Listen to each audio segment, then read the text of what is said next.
Bismillahirrahmanirrahim. Assalamualaikum warahmatullahi wabarakatuh. Subhanaka la ilma lana illa ma 'allamtana innaka antal alimul hakim. Wa tub 'alaina innaka antat tawwabur rahim. Allahumma iftah 'alaina hikmataka wa ansur 'alaina rahmataka ya dzal jalali wal ikram. Selamat pagi anak-anakku, selamat berjumpa kembali dengan Pak Nawawi. Pagi ini kita akan melanjutkan pembahasan kita tentang surah-surah pilihan dalam Al-Quran ya. Kemarin kita sudah sampai surah Al-Alaq dan surah At-Tin. Sudah Pak terangkan apa isinya, silahkan dibuka linknya lagi kalau belum memahami ya. Selanjutnya kita akan belajar membaca dan menghafal yaitu surah Al-Insyirah ya. Mari kita baca sama-sama. A'udzu billahi minasyaitonir rajim. Bismillahirrahmanirrahim. Alam nashrah laka sadrak wa wada'na 'anka wizrak alladzi anqadha dhahrak wa rafa'na laka dhikrak fa inna ma'al usri yusra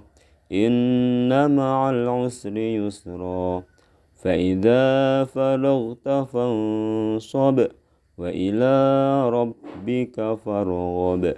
Shadaqallahul azim. Dalam surat ini, surah Al-Insyirah ya, diturunkan dalam rangka untuk menghibur kesedihan serta meringankan beban Nabi Muhammad SAW dalam berdakwah ya, karena awal-awalnya sangat berat berdakwah Rasulullah ya. Bahkan waktu di Mekah itu sampai mau dibunuh beliaunya, makanya hijrah ke Madinah ya. Akan tapi Allah menghibur dengan turunnya surah Al-Alaq ini ya.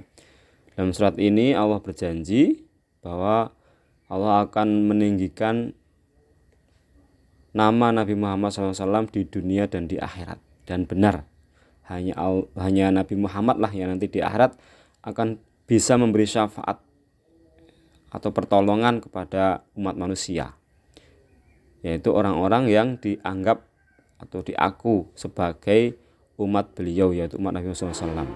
Makanya beliau akan menjadi kunci daripada syafaat yang di akhirat nanti ya. Allah SWT juga akan memberikan jalan keluar atau kemudahan-kemudahan dari setiap kesulitan yang dihadapi Rasulullah SAW ya. Dalam surat ini kita diperintahkan untuk selalu berharap hanya kepada Allah, jangan berharap kepada yang lain ya. Kita nggak boleh berputus asa, karena setiap kesulitan pasti akan ada kemudahan ya.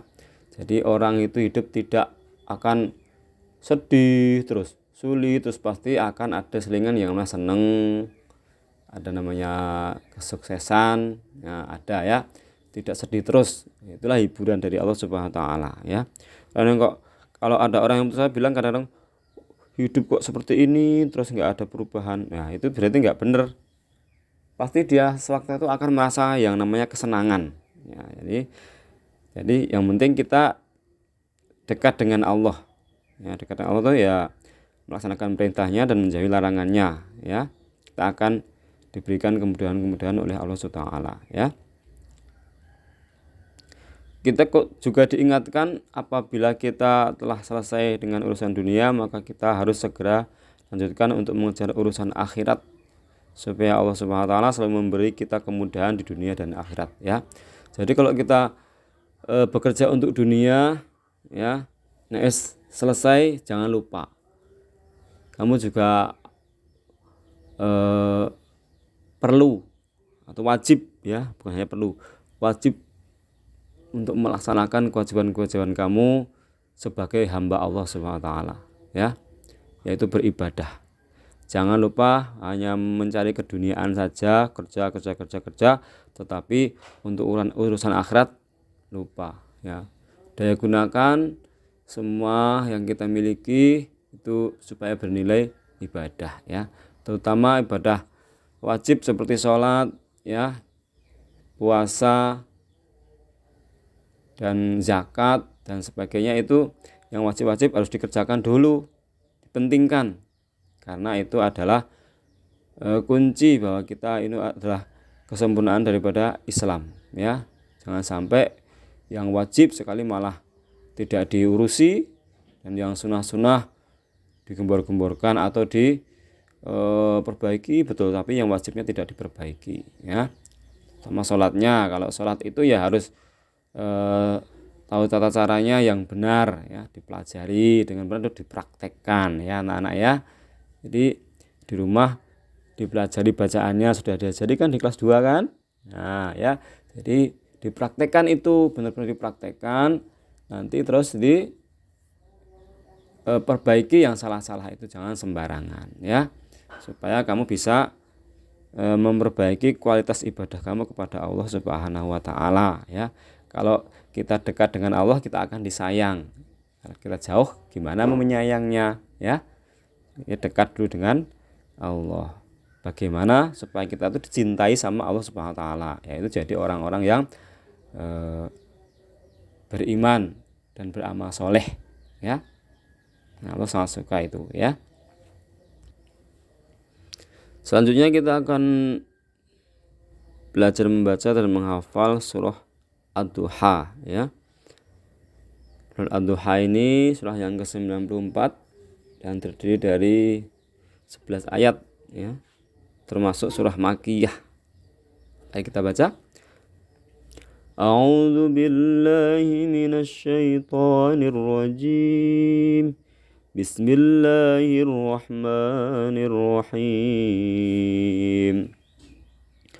Wad-duha wal-laili idza saja ma wadda'aka rabbuka wa ma qala walal akhiratu khairul laka minal ula walasawfa yu'tika rabbuka fatarda alam yajidka yatiman fa'awa ووجدك ضالا فهدى ووجدك عائلا فأغنى فأما اليتيم فلا تقهر وأما السائل فلا تنهر وأما بنعمة ربك فحدث صدق الله العظيم. Dalam surat ini Allah SWT meyakinkan kepada Rasulullah SAW bahwa Allah SWT tidak akan meninggalkannya, ya. Allah SWT akan melindungi dan memberi petunjuk dan memberi kecukupannya kepada Nabi Muhammad SAW, ya. Selanjutnya, dalam surat ini Allah Subhanahu wa taala melarang kita untuk tidak sewenang-wenang kepada anak yatim dan tidak menghardik orang miskin atau peminta-minta, ya. Jadi kalau ada anak yatim itu siapa? Anak yatim itu yang bapak atau ibunya sudah meninggal atau kedua-keduanya sudah meninggal, itu namanya anak yatim dan belum balik, ya, itu namanya anak yatim. Batasnya balik, ya. Sudah balik berarti bukan anak yatim lagi, ya. Dan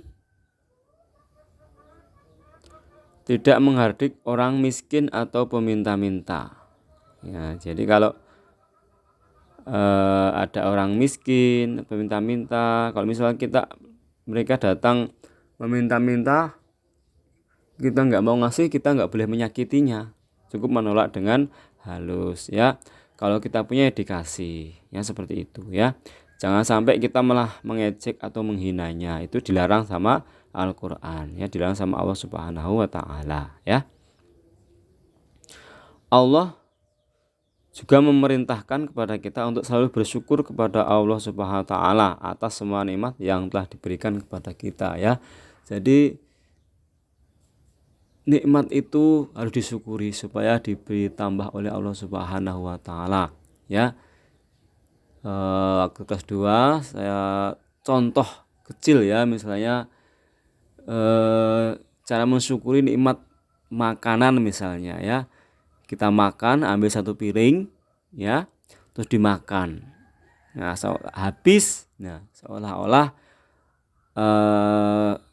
malaikat itu tahu, ini misalnya Anto namanya. Ini Anto dikasih satu piring habis. Wah, berarti besok ditambah lagi nikmatnya. Ya. Besok dikasih tambah satu piring setengah, habis lagi, tambah lagi. Ya, berarti kurang ya. Tetapi kalau misalnya satu piring itu tidak dihabiskan, berarti tidak mensyukuri nikmat. Ya, berarti wah, ini Anto dikasih satu piring kok nggak habis, besok dikurangi kebanyakan. Nah, ya. Dikurangi nggak habis lagi, dikurangi lagi kebanyakan masih. Nah, seperti itu gambaran kalau nikmat yang diberikan oleh Allah SWT tidak disyukuri. Ya. Gambaran di Al-Quran itu azab Allah sangat pedih ya, seperti itu ya. Jadi kalau barang siapa mensyukuri nikmat akan ditambah nikmatnya, dan yang tidak mensyukurinya berarti nikmatnya akan dikurangi atau diadab sama Allah Subhanahu wa taala. Nah, demikianlah surah-surah dalam Al-Quran yang telah kita pelajari di semester ini ya. Jadi ada 4, yaitu surah Al-Alaq, At-Tin, Al-Insyirah, dan Ad-Duha ya. Jadi silahkan belajar dibaca dengan benar dan sedikit demi sedikit dihafal dalam satu semester ini ya. Itu adalah nanti masuk ke bagian pengisian keterampilan kamu ya, keterampilan dalam membaca dan menghafal ya. Nilainya di bagian keterampilan kamu dalam membaca dan menghafal nanti ya. Silahkan yang sudah bisa membaca dulu dikirimkan, nggak apa-apa ya, nanti hafalannya belakangan, tidak apa-apa seperti itu ya. Terus untuk tugas hari ini ya, Bapak ingin melihat keterampilan menulis kamu ya. Jadi silahkan ditulis salah satu surah dalam Al-Quran ini ya, dan bersama dengan artinya ya. Jadi ayatnya apa, artinya apa gitu, di sampingnya boleh atau di bawah langsung juga boleh, tapi kasih nomor ya, ayat 1, ayat 2, ayat 3, ayat 4 sampai seterusnya seperti itu ya. Ya.